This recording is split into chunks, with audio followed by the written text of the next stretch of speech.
Magandang umaga po sa ating lahat. Narito ang ating weather update. Inaasahan pa rin natin, dahil pa rin sa panahon pa rin ng tag-init at naapektuhan pa rin tayo ng El Nino, na malinsangan panahon pa rin sa bansa.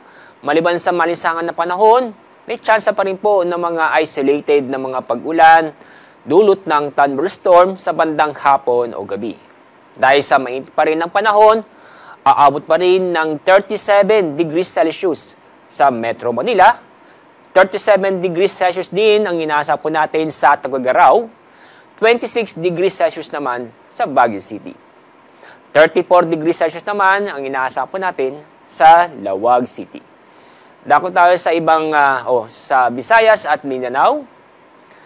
33 degrees Celsius po ang inaasahan po nating pinamataas na temperatura matatala ngayong araw sa Cebu at ganoon din po sa Tacloban.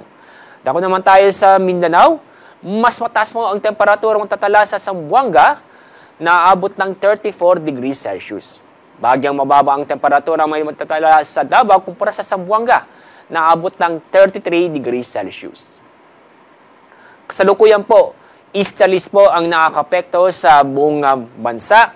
Yung pong ITCZ o Intertropical Convergence Zone ay bahagyang pong kumilos patimog at hindi po naapektuhan sa ating bansa.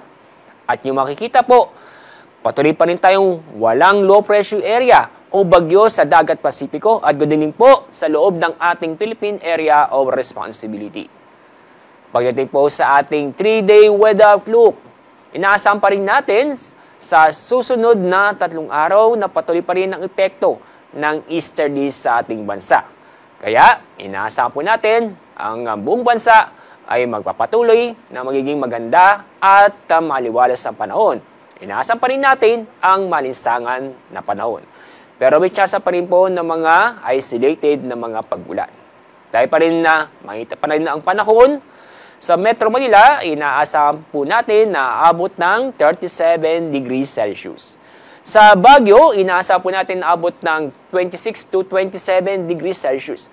Sa Legazpi City, inyo makikita ang pinamataas ng temperatura matatala sa susunod 3 araw, abot ng 32 hanggang 33 degrees Celsius.